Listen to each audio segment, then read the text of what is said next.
salaamaaleykum wa rahmatullah mbokk les éclairés de la cité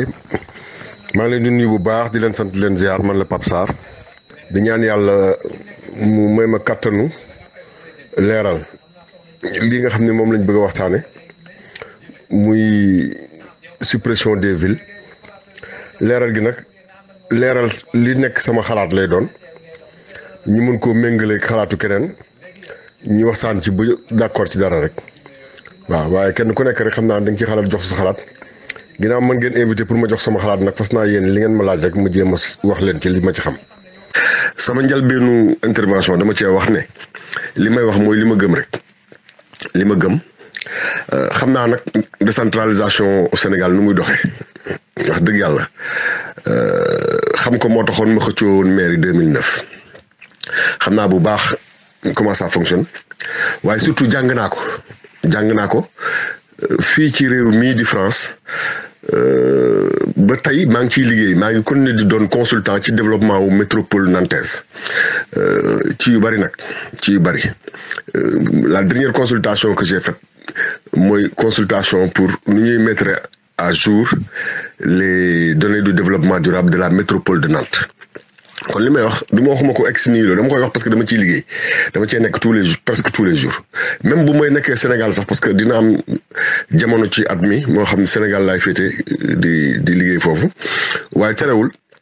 comme léegi distance bi maye na nga mën a liggéey di yónnee ci internet yi damay continuer di am ay liggéey wala ay saytu yu may saytul ay métropole yu nekk France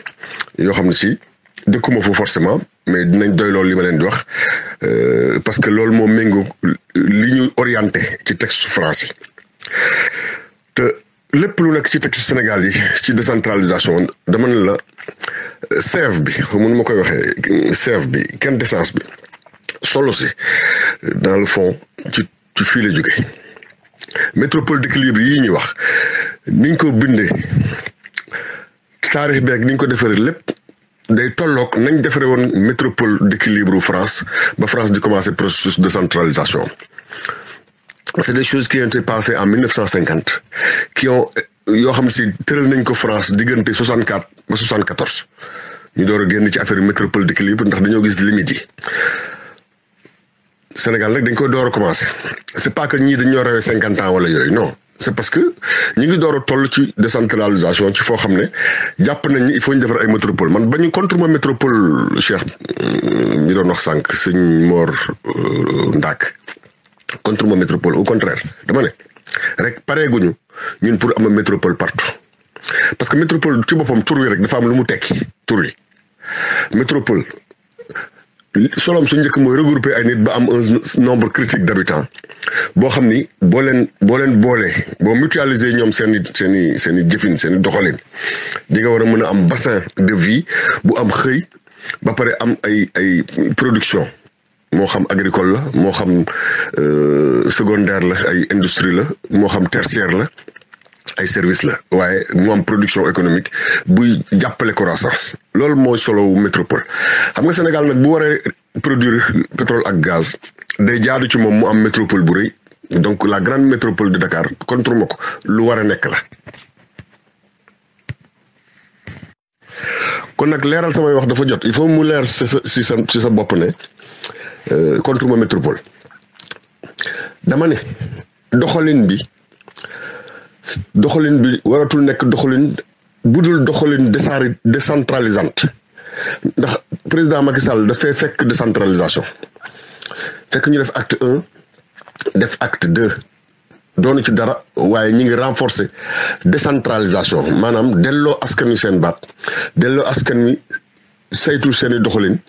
delloo askan wi responsabilité wu initiative yi ñuy def pour que li gën ci ñoom ñu doon li ñuy topp ci gox ba ñu ne loolu mooy décentralisation boo xasee décentraliser nag doo recentraliser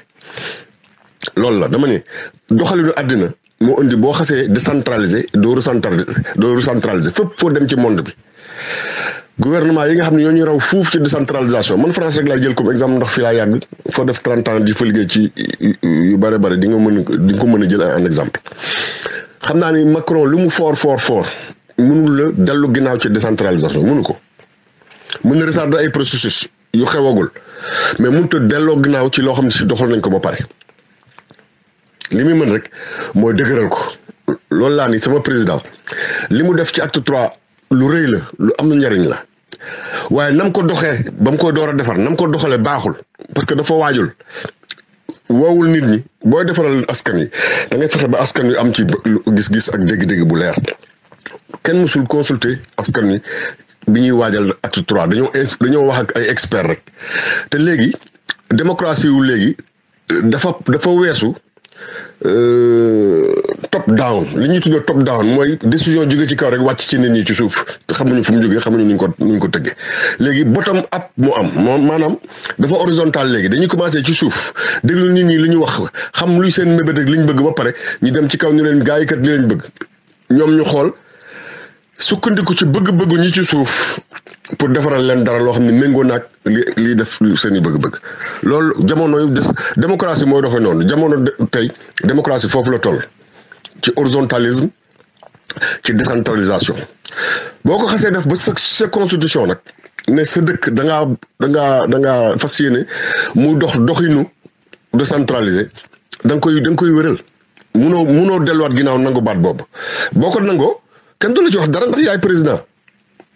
te am nga majorité boo xam si assemblée nationale loo ko wax mu def waaye maanaam da ngay ñaawal sa démocratie rek président li mën a def bari na loo xam ne si arrangé wul Sénégal te bu ko ñaanee waa assemblée ñu def ko waaye bu way wi dafay des ku bëgg président nag da ngay fexe wayam di rafet ci loolu laa taxaw ci fexe ba wayam na rafet ba pare li muy def méngoog li gën ci Sénégal en termes de décentralisation foofu laay waxee du président lu ko neex rek mu def ko président mënul wax ci constitution bi ñuy wax ci santé mu ni l'État et les collectivités publiques les collectivités publiques c'est les collectivités territoriales ngay wax ci éducation mu ni l'État et les collectivités publiques maanaam moo tax ma yónnee leen constitution bi dem ngeen xool constitution moo mag président nag moom mooy ndeyu charte réew mi moo mag président ndax baatu constitution la muy wax moo gën a dëgër fuuf baatu président nag am na droit jël ci sañ-sañam ni day dellu ginnaaw parce que am na assemblée nationale boo xam ne si mën naa voter loi waaye bu abrogé loo xam ne si da koo defar appliqué guñ ko sax mu ne da koy abrogé def leneen day jalgati man loolu rek laa wax de est-ce que nag jalgati moo taxoon ñu fal président loolu kenn ku nekk am tolluwaay la maanaam am na ñoo xam ni président bu nu woon day dagg ay bopp sax ñu ne waaw barke salaatul faati am na ñoo xam ne noonu la Rwanda lu tax ñu koy tudd parce que Kagame bu nee gauche nga ne droite da ngay disparaître waa Rwanda ñoo la gën a xam loolu bu président ne gauche am na ñoo xam ne bu ku ci sañ-sañu ni droite dañ lay nëbb jant bi wa ilaa ñu rey la parce que ñi disparaître ci Rwanda xamuñu nuñ toll ñoom moom it ci prérogative bu président am rek lay jël est-ce que looloo tax ñu fal président je ne pense pas comme nag ñun dese nañ démocratie ba Pape Sarr lu ko neex wax Pape Sarr am na sañ-sañu bu gisee lu mu jàpp ni lii demul du yoon wi gën mu wax ko loolu rek laa wax waaye rafetlu naa li nga wax ni d'accord na ci métropolisation ma ni d'accord naa ci mais dama ni métropolisation bi la doon métropolisation bu ñu protéger comme li xaw France ñoom tëggoon nañ métropole ci ñun façon bi ñu ko bëgg a defee tëggoon nañ métropole d'équilibre 64 ci façon bii ñu ko bëgg a defee loolu ñoom dox nañ ci gis limites yi gis li ci yàqu li ci bon ginnaaw ñun mën nañoo remonter ci loolu xool loolu nañ fexe ba buñ koy recommencer buñ def ñoom niñ defoon ba egg ci li ci bon nañ def li gën ok man foofu laay waxee maanaam réaction yi ak participation yi du nekk mukk bëgg a nangu baatu président kenn mënu ko waaye président na xam ne baatam suñu baat la moo tax décentralisation am solo baatam askan wek ko jox ñama xas ba fal assemblée nationale ñuy dund ci loolu ba yaakaar ni lu leen président joxoon dañ ko war a def waruñ ci xalaat ñoom it dinañ fi jóge ndax askan wi moom falaa budda mooy fal askan wi falaa budda mooy fal donte far la juróom-ñaari élection lu président bëgg mu def ko it mun nañ egg ci juróom-ñetteel bi mu bañ ni président mi am na lu ko dal ndax fam yoon wam ñu tàmbaloon nangu na ko te li may wax soriwul lu tëë xam yàggul commune yii di jooy ni li ñu am ci ressource pour mën a def li ñu war a bëgg a def bëreetul ba pare ñu dolli leen compétence maanaam 9 compétences la woon tey nga am 14 compétences ñu ne transféré nañ la ko ba pare dem xëy dugal la ci métropole boo xam si dañ lay wax ni sa compétence yooyu léegi delloon nañ ko métropole donc yow mënatoo dara maire ci commune am bu mënatul dara ay population yi dootuñu la faale mook borom kër ci këram a yem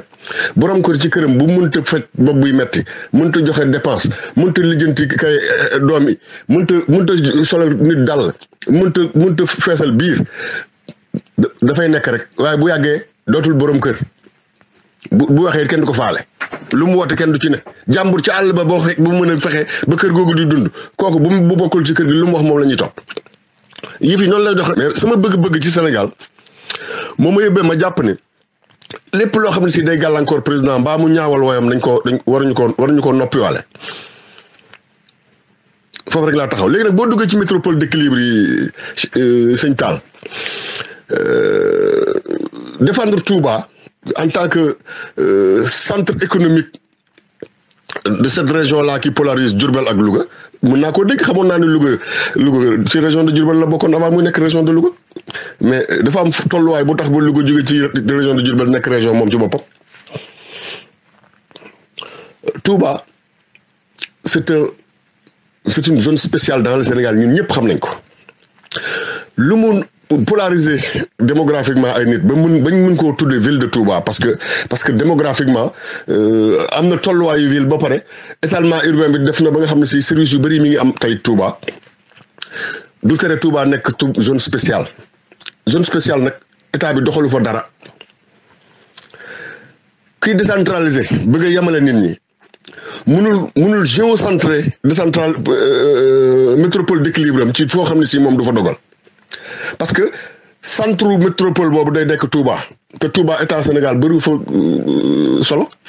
université ba waa Touba ko defar ñoo ci décider ñoo ci def lu leen neex bu ñu leen neexee seen référentiel lu jàng sax académie wu Sénégal mën na ko bañ a diriger du académie du benn académie ci Sénégal boo xam ne si yaay joxoñ waa Touba ñu leen seen njàngale référentiel bi nii la war a mel Touba moo koy décider boppam nu mu ko neex la koy def élection yii ñuy def sax te di ci boole Touba day am droit def loo xam ne si keneen ci Sénégal mënu koo def te nguur yi ñemewuñu yow changé loolu amul gisaguma nguur gu ko ñeme fii bañ ne parité ñun liste yi dañoo war a def góor ak jigéen wala jigéen teg ci góor dañoo Touba liste mu war woon jàll parce que Touba deful benn parité te dañoo bàyyi liste mu jàll parce que Touba dañ statut spécial dañ koo jàppee këru diine rek boo xam ne si fii kër la titre foncier la borom kër ga mooy doxal luy xew Touba kon président Touba du Macky Sall président wu Touba sëñ Mountakha Bachir la c'est lui le président de la République à Touba c'est personne d'autre la muy wax la ñuy def kenn dégluwu fa Macky Sall kenn dégluwu fa décentralisation Macky Sall kon nag Touba ne peut pas être le centre d'un pôle ou d'une métropole d'équilibre c'est pas possible parce que fa ñuy jaarale yoon yi xam nga principe de décentralisation mooy d'abord équité ak égalité mënut a am Touba ci nit ñuy dégg ñun équité ak égalité vis-à-vis des autres territoires dëkk boo xam ni doxalinam ci xalif général ba kese lay dépendre mënut a nekk comme métropole d'équilibre de Matam ou de Tamba loolu mooy premier problème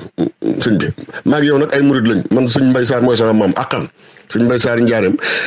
jàppal Sarr la juddoo man maay dégg jàppal Sarr sama maam akkan la laa la wax donc Touba dama ci am wàll donc mënuma contre loo xam ne si dañ koy géocentré ci Touba lu ñu war a jël en valeur la parce que dynamique démographique bi am Touba amul feneen ci Sénégal waaye du tere dañoo war a limiter Touba tur yi mën naa nekk sax tur d'emprunt sur une métropole d'équilibre waaye nag fekk mënuñoo góorgóorlu ba nga xam ne loi bi nga xam ne république bi moom la décidé dañ koy appliquer Touba mënut a nekk centre dara foofu laay waxee neexal waa Touba nag ku mu neex def ko bind métropole d'équilibre de Touba pour neexal waa Touba waaye gëmoo ko parce que bu boobaa rek déjà da ngay dindi équité ak égalité Touba sera administré selon les conditions et la volonté du khalife général des mourides li may doon mouride buy daanu laa la wax loolu d'accord ma ci parce que bokkul ak équité wu le reste du Sénégal bu diine jotee nag moom lu waay di def nag boo melee ne man Touba ngay déglu loolu mooy numéro 1 numéro 2 mooy buñ jekki-jekkee ne dañuy def 10 métropole d'équilibre ci biir Sénégal te Sénégal gi am 557 xaw ma 567 commune de plein exercice ngeen defar communalisation universelle lu important la loo xam ne si war naa tax commune yëpp mën cee toog di waxtaan ñëpp joxe seen xalaat ñu recueillir xalaat yooyu ba pare jël benn décision mais centralisme waratu ci am loo xam ne si état bi day xëy rek kenn yéegu ko ñuy wax dañuy supprimer Dakar ci nekk ci laam-laamee rek di ko waxtaane ñu xëy ñu wote nañ loi bi def nañ 10 métropole d'équilibre mënuñu laa wax ci lan lañ ko tënk France xam naa ba muy defar ay métropole d'équilibre ci lan la ko teg xam naa logique bi xam naa nañ ko defaree xawma ko tey ci Sénégal te xool naa critères yu bari pour mën a méngale métropole d'équilibre yi ak liñ dendal ak lu tax Louga Kaffrine Sédhiou ak Diourbel ñoom bokkuñu ci seet naa ko gisuma dara lu évident lu mën a tax ñu ni ci lii lañ sukkandiku pour répartir les métropoles d'équilibre parce que boo def équilibre wax na boppam ñu jàng physique chimie xam nañ lu équilibre il faut trouver un moment ba nga xam ne si boo tegee balance fii tolloog fële loolu mooy équilibre bu ñu wut équilibre économique nag c'est pour que métropole bu nekk mën a développer boppam di génnee développement am directement ci fi mu nekk même bu fekkee ne amul jumtuwaay ñu fexe renforcer ko ba am jumtuwaay yooyu ba pare ñu mën a téye nit ñi ci zone boobu ñuy dund ci zone boobu te bañ a soxla daray Dakar su ko defee Dakar poids économique moom du diis ba nga xam ne si tout le Sénégal repose sur Dakar loolu mooy métropole d'équilibre mais dama ne doomu aadama yi ci Sénégal nga xam ne ñoom ñooy tax ñuy wax décentralisation ñoom ñi nga xam ne ñooy dund ci métropole d'équilibre yooyu ñi nga xam ne seen life moo dépendre ci métropole yi ñoom xamuñu fan lañ teg seen métropolisation boobu dañ ko war a leeral nit ñi yóbbu ko nit ñi waxtaane ko waaye war ñoo ñëw rek daggate ko nu mu leen neexee ñoom ci seen i gis-gis bopp am na fu ñu ko teg gaa moom te jàpp naa ni xam naa fi ñu ko teg waaye dama ni fi ñu ko teg wérul lam ñuy yóbbee mooy la taxoon tubaab yi di génn ci métropole d'équilibre rek loolu la ñuy yóbbee bu gaaw a gaaw c'est tout voilà ce que je dis dama ne président du lu ko neex def erreur la ku yaakaar ne président parce que moom lañ fal jox ko baatu réew mi rek lu ko neex def da ngay nax sa bopp président amul droit def lu dul loo xam ne si moo indi jàmm ci réew mi moo indi équilibre ci réew mi parce que mission am numéro 1 mooy fexe ba Sénégalais yi tolloo dignité Sénégalais yi am égale dignité ak fu ñu mënti dëkk loolu lañ ko sant loolu lañ ko fale kon loolu nag ku koy doxal mënoo doxal lu la neex boo defee loo xam ne day wengel équilibre boobu dafa nekkatoo ci li taxoon ñu fal la dañ ko war a wax terewul nag ñi am na ñu ku nekk ak ni ngay fare am na ñoo xam ne si bu ñu xasee ànd ak président bu doon dagg bopp xam nga ñi ànd ak Kagame Rwanda bu daggee ay bopp sax seen yoon new ci ñi àndoon nag dem naa Rwanda dafa sori ñi àndoon nag Yaya Jammeh ci ba muy nekk ci digg doolem Gambie bu Yaya Jammeh di dagg ay bopp dañ ciy kontaan dañuy d'accord waaye kenn ku ne ci ñun xam nañu Yaya Jammeh li mu nekk woon dëgguwul normal bul ànd ak nit mukk ba pouvoir tax ba li muy def ñu ni noonu la ci li ma ci xam dama ne ci li ma xam ci décentralisation lii président def teguwul fenn jubul normal loolu laa wax yàlla naa juum ti faaxal ndax li ma gënal man du am dëgg ak bañ am dëgg li ma yaakaar laay wax mais li ma gënal mooy li gën ci askan wi li gën ci askan wi yàlla na doon le président yi def waaye président bu fi tegee lu fi tegewul it bis dana ñëw dana fi jóge bu fi jógee keneen ñëw def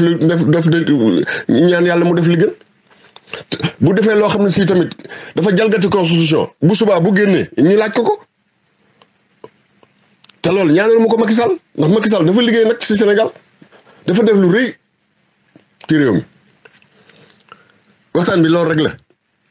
donc comprendre naa ñii gisi nii ñii gisi ne la loolu mooy démocratie waaye ñii déglu am nañ droit ñoom it dégg kàddu yëpp fenn xool fañ ci mën a féete ñu féete ci terewul tey laa gën a réclamer ni man maay responsable des cadres fii maay jiite CCRO section APR Ouest France ñi may wax bàyyil dañoo xamul rek mooy ñi nga xam ne jàpp nañ ni boo ànd ak président waaw rek nga war a dëkkee déet amu ci man politique wu ma noonu luñ ma woo ak luñ ma laajit sama aqulaay taalaa laa ci wax rek waaw mën naa juum nag nit rek laa mën naa juum mais vraiment foofu laa doon waxee ma bëggoon koo leeralaat rek ba sëñ Tall xam ne d'accord naag moom li mu wax nangul naag ko may naag ko waaye métropolisation moom day pour créer établissement public de coopération intercommunale la pour renforcer métropole bi ba nga xam ne dana am fiscalité propre am xaalis bu takku mën a dimbali métropole bi mu avancé waaye dama ne métropole day ànd ak transfert de compétence 9 lañ joxoon communes yi dolliwaat ko 5 muy 14 yi boo deful ndànk 3 lañ ko ciy bàyyi li ci des yëpp day dellu ci métropole bi est-ce que loolu la maire yi di xaar li ci kanam rawuli bët. asalaamaaleykum groupe les éclairés de la cité maa ngi nuyu ñëpp di ziar ñëpp pour ñëw ci processus décentralisation comme niñ ko wax précisément sur la suppression des villes. C'est vrai, le débat est là et selon nous koy alimenter bon d'un point de vue politique selon les intérêts pour tirer sur le président wak yooyu mais bon li am solo rek mooy Macky le président am na expérience de maire donc am na loo xamante ne il l'a vécu et que ci wàllu réforme bi mu def en tout cas man li ma gis il doit avoir reçu des éclairages de l'ANAT parce que j'étais président de la commission des finances du plan de développement bu conseil départemental ci exposé bi ñu doon def sur le triangle Thiès Dakar Mbour mu amoon un projet du Grand Mbour mu waroon a intégrer les communes de Saly, Ngaparou tout autour de Mbour pour faire le Grand Mbour. On n'a pas fait 2 réunions et pour différentes raisons d'un point de vue politique sur les questions de préséance, certains pensaient que le président de départemental c'est le président des maires etc. Et finalement blocage amoon ci côté boobu à faire cette jonction des petites communes qui ceinturent Mbour qui a épuisé sa surface et mënatul développé wu. Donc ça c'est un goulot d'étranglement et aussi bien pour le triangle Dakar-Thiès ni Dakar vidéo woon. Donc le président peut-être il a beaucoup d'informations et que comme on dit c'est un processus que mu xalaat des changements qui s'opèrent. Effectivement, ces changements du point de vue théorique ni ñu koy théoriser du point de vue de la conceptualisation yooyu mën na expliquer li nga xamante ne jël na ko comme noonu laa koy tuddee changement en cours quoi d'évolution. Donc loolu moi je crois que li ci Pape waxit bon c'est à en prendre en compte mais réforme defuñ ko poursuit par il y a des motivations très profondes gisaguma li ci bëri mais en tout cas de mon vécu ci li ma gis ñu liggéey ak ANAT sur ça je pense qu'il y a d'énormes problèmes yoo xamante ne boo koy seet même avec les pôles territoires nga xamante ne ñu ngi doon seet pour nan lañ koy defee tout ça c'est une sorte d'aventure et comme on dit c'est bien boo juumee nga seet ni ngay rectifier après tu changes de fusil d'épaule quoi. Donc le choix de la suppression au-delà des considérations psychosociologiques, historiques et tout ça bon c'est des choses qui existent nit ñi bon ñu xalaate ko quoi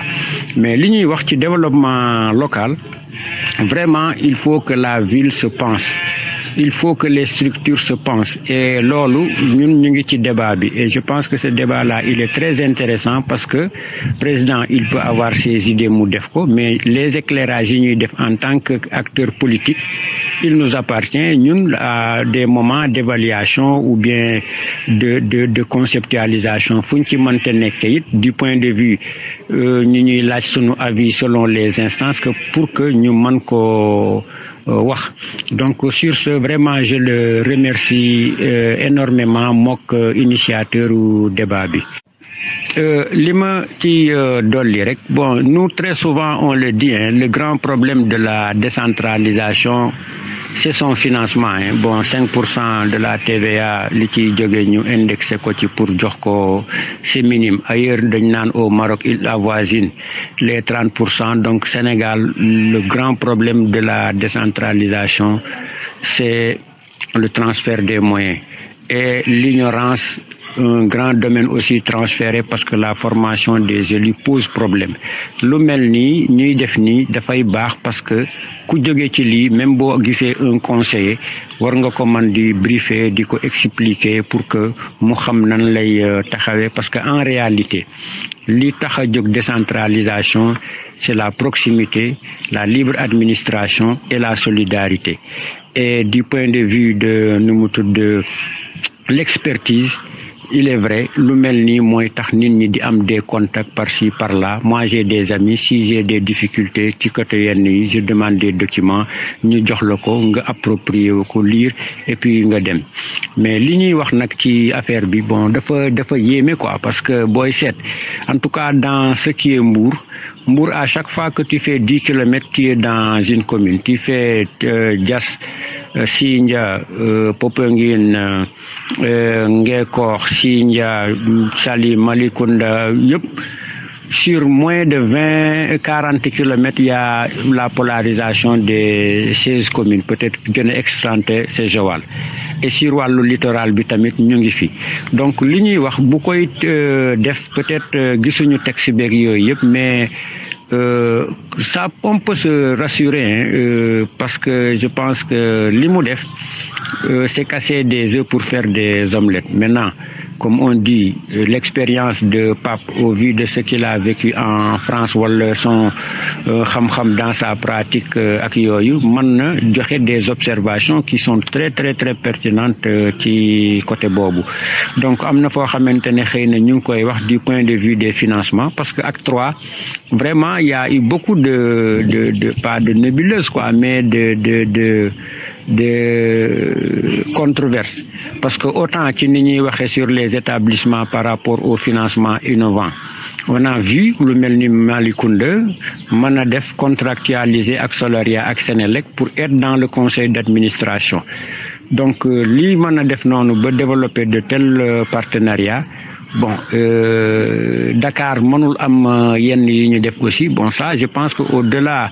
des kii politiques bon, peut-être les gens doivent s'organiser et voir comment modéliser ces trucs de partenariat public-privé, ces emprunts obligataires ak yooyu ñu gën ko organiser parce que buñ ne acte 3 phase 1 moo doon ñu def ce dispositif en place des communes dans leur intégralité. Bon, je pense que choix bi ñu waxoon bu ñu évaluer def deuxième acte bi pour permettre ces emprunts et financements innovants. Donc loolu bon il faut que les gens ñu xaw ci leeral parce que loolu moo nekkoon enjeu bi maintenant sur les trucs de cohérence territoriale des redécoupages ak yooyu yëpp bon est-ce que c'est ça l'option qui a été préférée à travers cette métropolisation mais bon peut-être que yooyu yëpp mu ngi fi et je pense que c'est à intégrer waa mel ni waa ANAT dinañ mën a éclairer nit ñi ci côté yooyu est-ce que les redécoupages dañ koy jël léegi seet beneen niveau de nuñ koy defee de gouvernance ñoom ñooy xam quoi en tout cas ce que je retiens mooy du point de vue du mode de désignation la ville dina am benn changement quoi j'entends souvent en tout cas le département bon Thierno Youm était le maire de Thiadiaye mais il a dirigé la liste départementale et ce n'est pas des trucs de proportionnel comme en ville fii 2 listes mooy am la liste ku nekk commune ba nga nekk et ensuite commune ba nga nekk liste départementale bi da ciy nekk donc ce mode de désignation là il va falloir aussi bon ñu gën ko leeral parce que enjeu bi ñuy wax pour dindi diw ak yow bon je pense que loolu gisuma ci politique daal parce que département bi président conseil départemental l'enjeu est comme on le dit sur une échelle de 100 dañ ne 80%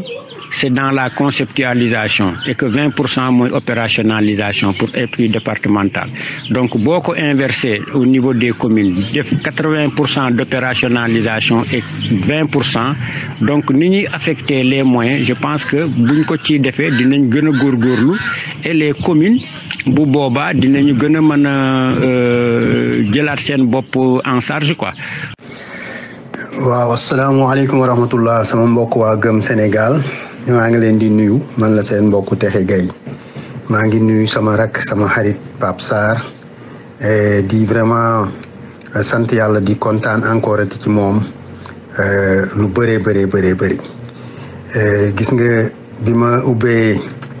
gis intervention yi nga def sur la métropolisation je me suis dit que c'est l'intellectuel qui est là debout face à toutes les velléités de je ne sais quoi et ton appartenance à la mouvance présidentielle, ton appartenance à tout le bien bi ngay souhaiter le président Macky Sall altérewul sa honnêteté intellectuelle, altérewul sa position par rapport à l'intérêt supérieur du pays, du Sénégal. Donc boo ma waxee ni gëm nga Sénégal man xam naa ni gëm nga Sénégal soo créer un mouvement pour wane ni gëm nga Sénégal lii moo koy wane booy ànd ak nit ci politique dina am ay circonstances yu nga xam ni lu bëri faaw nga yiiw ko faaw nga jàppale ko faaw nga taxawu ko faaw nga défendre ko doo ko défendre parce que da nga ko bëgg a défendre mais da nga koy défendre parce que gëm nga ni quelque part lii mooy dëgg gi mais dafa am lu nga xam ni c'est la frontière entre quelque part lii mooy dëgg gi ak lii dëgg mooy dëgg gi te sa intervention yi nga wax yëpp sur la métropolisation non seulement dama la koy dëggalal mais balaa may jeexal dinaa la ci dolli leneen gis nga constitution bi d'abord sa référence la et c'est extrêmement important ñi nga xam ne ñoo ñuy diriger véritablement de respecter cette constitution-là. Ce n'est pas un papier boo xam ne dañ ko bind rek def c'est sacré. La sacralité de ça doit être incarnée par ceux-là même qui sont chargés d'exécuter cette constitution-là. Et en premier, le président de la République qui en est le gardien. C'est vrai que duñ ma waxee le président de la République est le gardien de la constitution, je l'ai toujours contesté man. En fait, non. Le gardien de la Constitution, c'est la magistrature. Parce que c'est devant le tribunal qu'on règle les conflits entre l'État et les individus, entre les institutions et l'État. Et donc, je pense que c'est eux qui disent le droit. Et pour moi, ñoom la. Maintenant, bu président bi bëggee def dara utiliser loi xëy na peut-être mën na tënk le gardien de cette constitution-là, muy la magistrature. Mais de toutes les façons, pour ne pas aller ailleurs, je veux rester dans ce qui est dit ici. Moi, le respect de la constitution, le Sénégal est un État décentralisé. Tu ne peux pas décentraliser et recentraliser. Li muy wax les métropoles d'équilibre, c'est de la foutaise, ça n'existe pas et ça n'existe peut-être dans leur tête. Et l'argument le mieux éclairant ci li nga wax mooy tu leur as donné exactement la ville de Touba, la métropole de Touba laa koy tuddee, qui est en fait une république dans la république, qui ne peut pas être considérée dans ce schéma administratif. Au Sénégal, en tout cas man jàngalekat laa woon, j'ai toujours enseigné à mes enfants les 6 régions naturelles du Sénégal. Loolu yàlla moo ñu ko dogal defaral ñu ko ma nga fa, c'est déjà existant. La métropole, quand on en parle au Sénégal,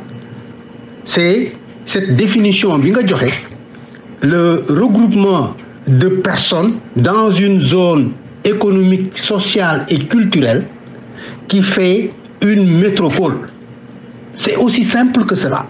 Maintenant, nous avons eu ces 6 régions naturelles. Nous avons eu des régions administratives, mais les régions administratives ont autant que faire se peut, en tout cas dans les années 60 jusqu'à ce que nous parvenions à la première réforme de 1972 avec la décentralisation, nous avons calqué nos régions parmi ces 6 régions naturelles. Et vous vous rappelez bien, nous en avions 7. Je me demande même pourquoi nous en avions 7. Parce que Thiès véritablement fait partie du bassin arachidier, et donc la région de Thiès, qui était la 7e région, ne pouvait pas être détachée. Xëy na peut-être li mu nekkoon la ville du premier président de la République, li mu nekkoon la ville de beaucoup de ténors en politique, etc., etc., etc. Je n'en reviens pas. Mais dama lay bëgg a wax ni la Pape, Je suis entièrement d'accord avec ton approche de la question. La il y a une réforme boo gis d'ailleurs dina am aspect politique loolu moom du argument mais nii ñu ko bëgg a defee lii mooy problème bi parce que bi ñuy jógee ci assises nationales yi l'axe central et angulaire de la démarche c'était que nous ne pouvons pas gérer notre peuple en dehors de leur consultation, en dehors de leur consentement et la gouvernance devait partir de la consultation des populations, des besoins de ces populations, des perspectives et de la manière de réaliser les objectifs de ces populations. C'était ça que Macky Sall et ses alliés, d'une certaine manière, ont trahi. L'acte 3 de la décentralisation, ni ngay xëccoo nii di xataraayu bi muy am noonu laa doon def et je l'ai fait pendant plusieurs mois sur plusieurs plateaux. J'ai fait beaucoup d'émissions parce que je ne suis pas un étranger de la décentralisation quand même. D'accord? Maintenant, lii xew ba xew mooy il faudrait que le public continue de travailler à ce que qu'ils comprennent que boo bëggee defaral nit mënoo defaral nit te laajoo ko li mu bëgg kër sax boo fa nekkee nekk borom kër gi di joxe dépense d'accord soo bëggee dara luñ la toggal mais da nga ciy diisoog soxna si boo yeewoon ni ko man de tey suppu kànja laa bëgg te moom sax mu prévoir oon togg dooma daal mais mën na la jéem a convaincre ni la man day nijaay duggoon naa ba pare lii de laa la bëggoon toggal te xam naa ni tamit bëgg nga ko bu borom kër gi insister ni ko dama daa de neex na ma lool mais suppu kànja moo ma gënal xale yi sax mën nañ cee sàddu seen kàddu te di nga gis ni majorité dina dégagé wu boo dee borom kër nga ak loo bëgg suppu kànja bu sa juróomi doom yëpp waxee ni yaay dooma daa moom daal vraiment moo ko yor mais dooma daa lañ fay togg bu dee nag nekkoo leneen lu dul démocrate nga.